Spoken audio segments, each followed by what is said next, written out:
Okay, so this question is telling us that water is a polar molecule, and from this we want to find what the molecular dipole moment, specifically from the centers of charge, will be for a water molecule H2O.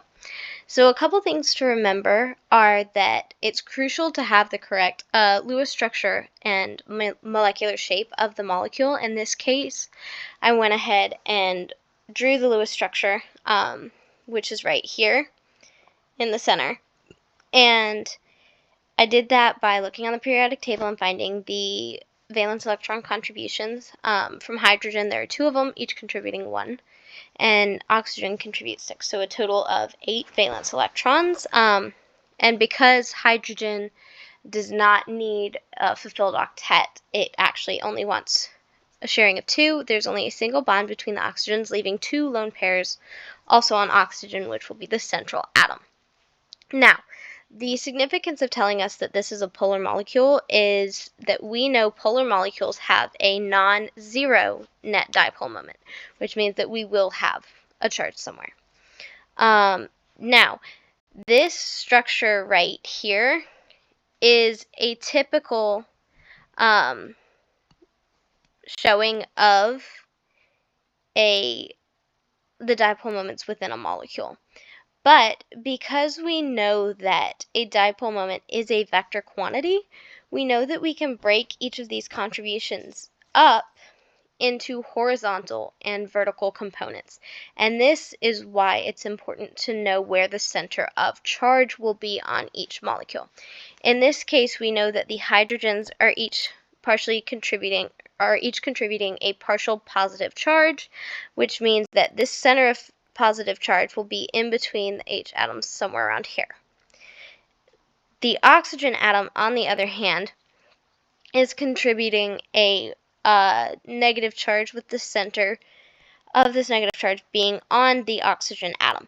Now, the reason I show the dipoles, or the lone pairs, they don't affect the dipole directly as a contribution, but they do affect the shape of the molecule. Remember, since they are they repel more, they push those bonds down, causing the molecule to be shown as a nonlinear structure.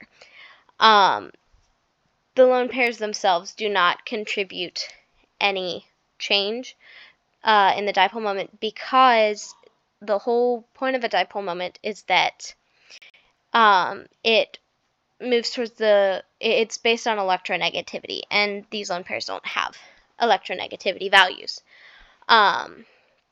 So while this is the typical way of showing dipole moments, I find it's easier to break it up into these vertical and horizontal components.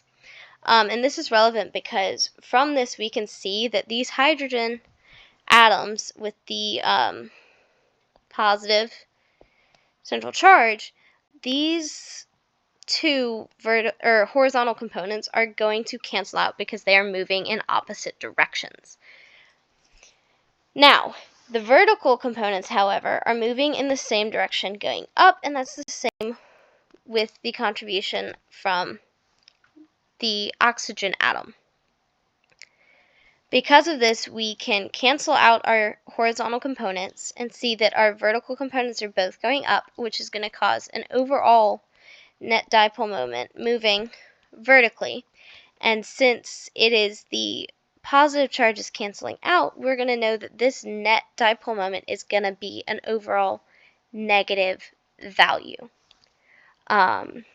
because of that because of oxygen being the more electronegative atom. So, for a water molecule, which is polar, we can determine from the centers of charge that the molecular dipole moment will be negative.